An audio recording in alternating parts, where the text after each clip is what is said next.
this week I'm going to teach you about collaboration. So what I have decided to do this week was to create a piece of art using collaborative practices.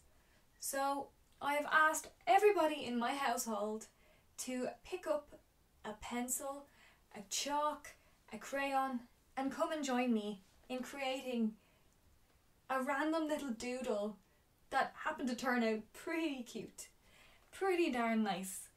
So in this task, it's really free, as in there's no outcome expected, there's no prescribed method, or really there's no goal to this.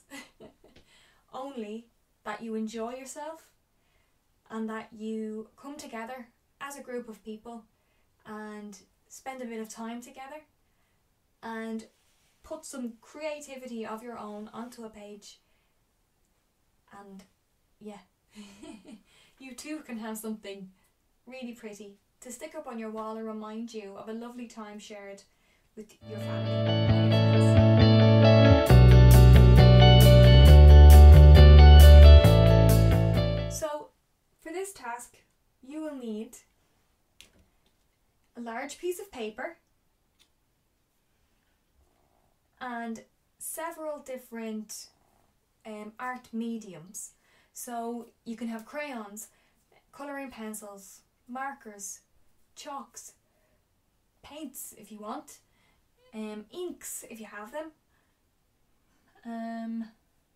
whatever you can think of. Your favourite things actually would be most useful for this. And it's all about sharing, so you can share your prized art materials with your family or your friends in creating something really, really nice. I'm going to show you a video of how we got on doing our one. Here it is.